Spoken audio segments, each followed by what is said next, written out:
Hello, welcome. It's Jen from drjenbasir.com.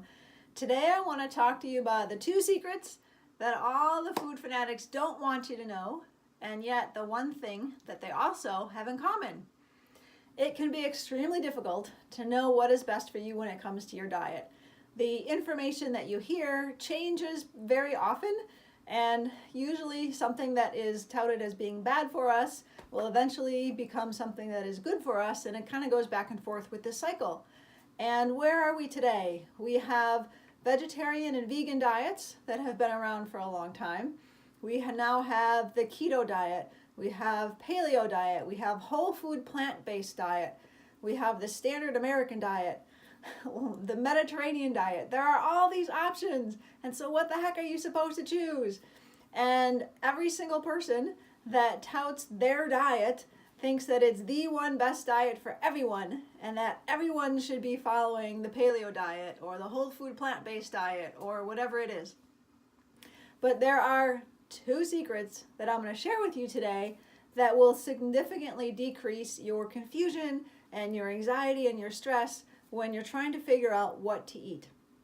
Now, I want to clarify my use of the word diet. When I talk about diet, I am simply talking about the food that you eat. I am not talking about going on a diet or being on a diet. In fact, I believe that that is not a good thing to do, even when you're trying to release some of your weight. The idea is to permanently change how you eat so that you're eating in a way that is sustainable for you over the long haul, that will give you the most health benefits that you can get from your food. And remember, what is the point of food? Food is meant to nourish our bodies, to sustain our bodies, to give us life and energy and health and vitality. Hippocrates is credited with the wonderful quote, "Let food be thy medicine, and let medicine be thy food." That means that it matters what you put into your mouth. And what you eat is designed to help you live your life to the fullest. And that's what this is all about. So here is the first secret that you need to know when it comes to deciding how you should eat. And that is this: you are different from other people. You are different from others. Not everyone is the same. We are all different. Your nutritional needs are different from my nutritional needs. And your needs for food change throughout the course of your life. When we talk about food, it's not just about, is this particular food good or bad? It's, is this particular food going to be good or bad for me? Is it going to help you? And to add an extra thought with all the energy work that I do, the food that you eat, it's not just about the physical nature of the food and whether it's good or bad for you. It's also about the energetic underpinning, the energy that's in the food that you eat. And most diets and most proponents of different diets would have all of us eat the same thing. All of your fanatics that are hardcore vegetarian, paleo, whole food plant-based people believe that everybody in the world should be eating that way. And I want to tell you that doesn't work. It does not work. There are two great examples of this. One is going to see an acupuncturist, and the other one is a thousands-year-old medical system called Ayurvedic medicine. If you go to see an acupuncturist and you receive a treatment for a certain illness, you and I may have the same illness. But the acupuncturist is going to treat us differently because we are different. Our constitution is different, how we are made is different, and what we need to heal is different.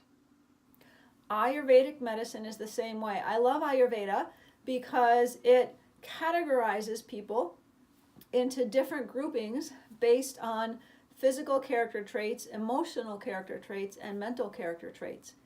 And depending on your specific constitution, your dietary recommendations are going to vary. And they're going to vary from season to season as well. What you want to eat in the spring and the fall and the winter is different. So, secret number one to consider: you are different from the person next to you, which means your dietary needs are different. Okay, here's the second thing, the second secret that they don't want you to know, and this is really, really important as well. It goes along perfectly with the first one. This is that it matters how your food is raised. It makes a difference how your food is grown and raised. And I'm not just talking about organic or not organic. Think about a child who is raised in a healthy, happy, supportive home. And then compare that child as an adult to a child who is raised in a home where they are not supported and where they are not given the love, the care, and the attention that they need. You will have two completely different adults based on those environments. The same is true of your food. The chicken that is raised, that is allowed to be outside, to enjoy sunshine, to peck at the ground, that has a lot of space to run around, that has a nice comfortable place to sleep at night, is not the same food as the chicken that is raised in a conventional farming practice where it is stuffed in a box with a bunch of other chickens, where it doesn't have enough space, where it doesn't have light, where it doesn't have fresh air, and where it doesn't have enough room. You are eating, in that case, a chicken that has spent its entire life being undernourished or malnourished and living in a stressful environment. And that experience of that chicken is passed on into that food that you now eat. The experience of the chicken that is happy and outside and has sunshine and free roam is passed on to your body when you eat it. They are not the same foods.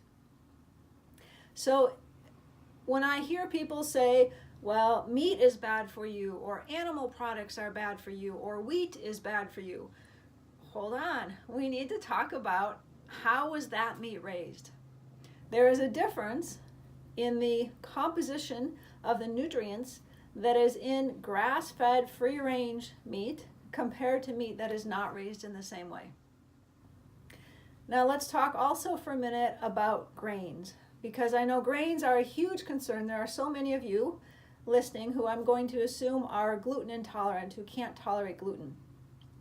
Wheat is not inherently good or bad. It's just like any other food that is here for our consumption. The food itself is not inherently good or bad. It matters how the food is raised. And the wheat today that we are getting in our food is not the same wheat that was grown 100 or 200 years ago. In addition, if you are eating wheat that is not organic, that wheat, like so many other of our crops, is routinely sprayed with pesticides, which you are then ingesting into your body. So it is very critical to look at how the food is raised and the environment that the food is raised in. So these two things, these two secrets that people don't want you to know about your food is that you are not the same as others. Your needs are different from the person standing next to you, and it matters how your food is raised. Now, at the same time, to their credit, there is one thing that almost all of these people will agree upon. And personally, I really wish everyone could get together and support this one dietary change, because if we all made this one change in our diet, we would be so much healthier. You would feel happier and healthier, be more energetic, have more life in you, and probably need fewer medications and have less weight on your body if you made one simple change to your diet. And that one change is to severely restrict or eliminate completely, if you can, all processed foods. Now, when I talk about processed foods, I'm talking about things like chips and crackers and donuts and bagels, almost all of the foods that you see in the middle aisles of your supermarket. Those are all processed foods. If you can do your best to restrict those things from your diet, you will feel significantly better and have much better health and vitality. If there's one change I can encourage you to make, that is going to be it. Now, if you want more guidance about the energetic nature of the food and what is best for you, I would love to help you with that. I do this regularly for the majority of my clients that I work with. At some point, when you are on a journey of improving your health, your wellness, and your well-being, it's important to consider what you're putting into your body with food. And because we all need different things, and our bodies are different physically, and they are different energetically from other people, your body may or may not want to eat things that would otherwise be considered healthy. Just because green beans or apples or carrots are a good food, generally speaking, does not mean that they're a good food for you. And so if you have any questions or concerns about that, I would be happy to help you determine what type of foods you should eat for where you are in your life right now. So your take-home message today is omit your processed foods as much as you can. Remember that you are different from the person next to you, and so your needs are different for your food and nutrition, and how your food is raised matters. As always, thanks for listening. I would love to hear your feedback and your comments, and please share this with any of your friends who you think may benefit. And have a fantastic day.